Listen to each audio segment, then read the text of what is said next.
Leader of the opposition Pritam Singh has called for a definitive end to the politicization of community upgrading funds in Singapore, declaring it is time to draw a line under the long-standing hurdles opposition town councils have faced in accessing community improvement projects committee funds. In a Facebook post on 9th April 2025, the Workers' Party Secretary-General welcomed procedural reforms made to the CIPC framework in 2021, which now allow opposition town councils to nominate projects for funding without requiring the support of grassroots advisors affiliated with the ruling People's Action Party. For residents of opposition town councils, it was decades in the making, Singh wrote. I am sure the ballot box played its part.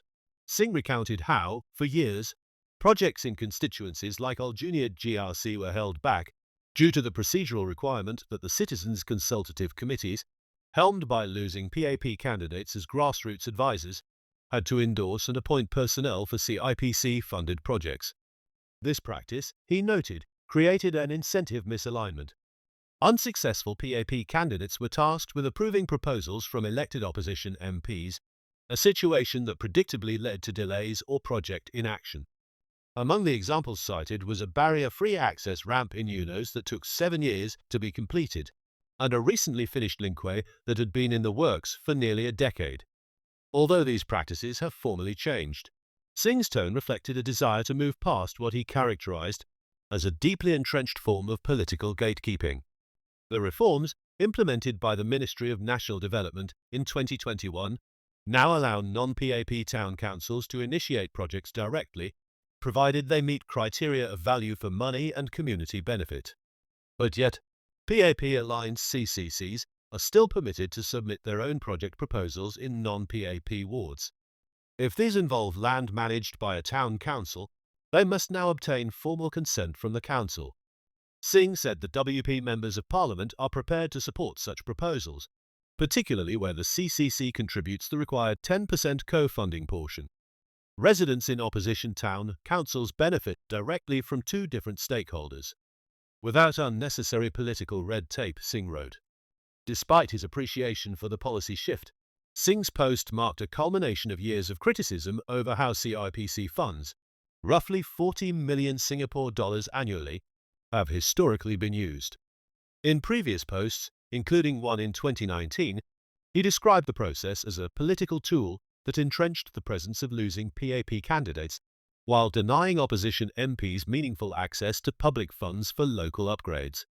He pointed out that such arrangements allowed PAP town councils to maintain better surpluses or avoid deficits by leaning on generous CIPC injections, while opposition wards had to fund upgrades from limited routine funds.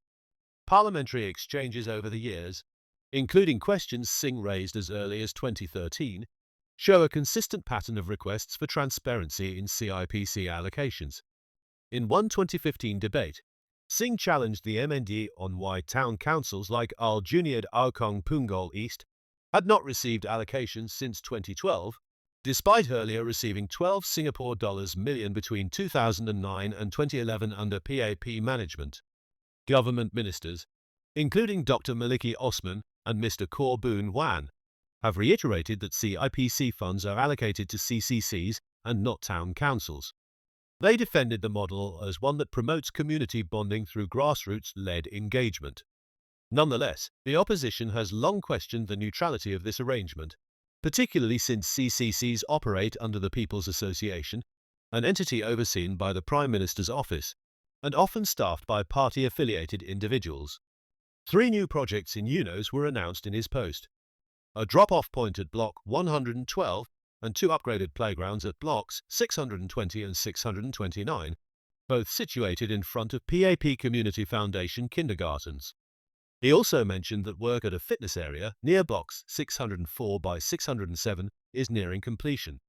These initiatives, submitted by the Aljunied Hougang Town Council, exemplify how the revised CIPC rules are now enabling direct service to residents without partisan bottlenecks. Singh expressed gratitude to Singaporeans for their role in pushing for change and reiterated his belief that electoral accountability and democratic resilience played a role in bringing about reform. The changes to the CIPC processes are to be welcomed, he wrote. Singapore and Singaporeans deserve better. He also shared archival materials from the Workers' Party, documenting years of appeals, rejections and debates in Parliament over access to the CIPC funding pool, framing the 2021 reforms as a significant political and civic milestone.